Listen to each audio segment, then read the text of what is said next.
Many black people do not know their true history. In fact, most of them do not even know, or see that their culture is actually Hebrew culture. The history of the Negroes in the Bible is very deep. For this reason, we have to go back into the history of black people to explain where they came from. But before we do that, we ought to understand the history of ancient Israel, because Israel was not originally called Israel, it was called Greater Africa. Here is a short quick version of what really happened.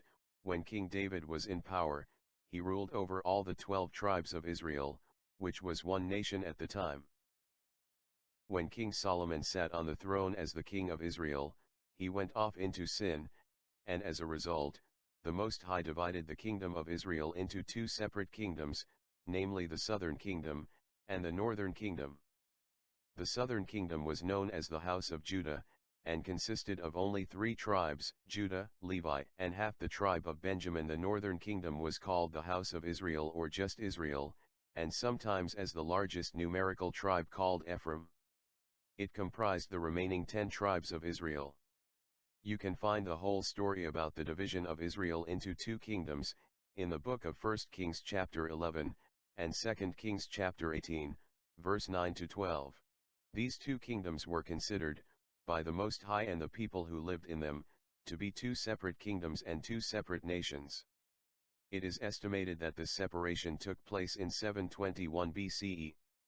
After the split, the southern kingdom of Israel went into several captivities because of disobedience. There was the Babylonian captivity, Medo-Persian captivity, Greek captivity, and Roman captivity. As a result of these captivities, Israelites from the house of Judah were scattered all over the world. Meanwhile, early on, just after the split of Israel, the northern kingdom had gotten very wicked in the sight of the Most High.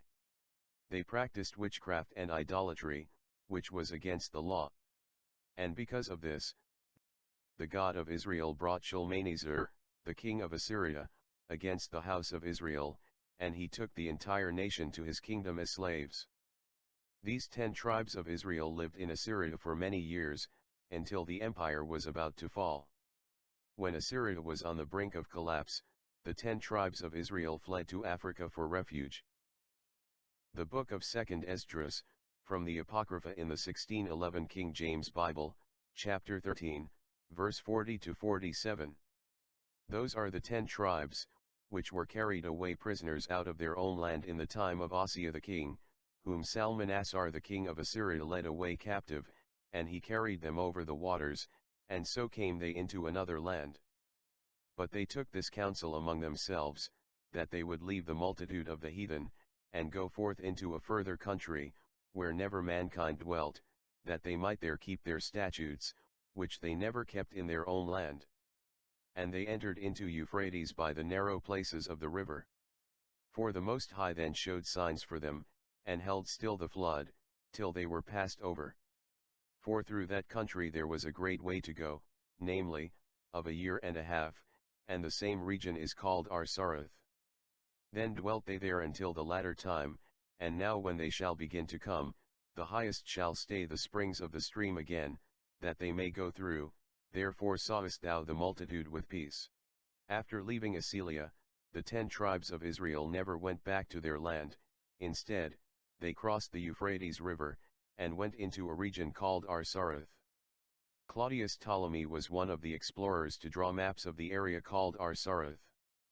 According to his discovery, there were places and rivers that were called Asaroth, near ancient Mauritania in northwest Africa. Another ancient map drawn by Martin Wald-Siemler, shows an area called Asaroth somewhere in North Africa. Hosea chapter 9, verse 1 to 3, and 6. Rejoice not, O Israel, for joy, as other people, for thou hast gone a whoring from thy God, thou hast loved a reward upon every corn floor. The floor and the winepress shall not feed them, and the new wine shall fail in her. They shall not dwell in the Lord's land, but Ephraim shall return to Egypt, and they shall eat unclean things in Assyria. For, lo, they are gone because of destruction, Egypt shall gather them up, Memphis shall bury them, the pleasant places for their silver, nettles shall possess them, thorns shall be in their tabernacles. Nahum chapter 3, verse 9. Ethiopia and Egypt were her strength, and it was infinite, Put and Lubim were thy helpers. So, the Bible confirms further, of the fact that the northern kingdom of Israel, also known as Ephraim, returned to Africa, the land of Ham. The 10 tribes of Israel migrated from Assyria, and settled in these areas of Africa, and they are still there to this day.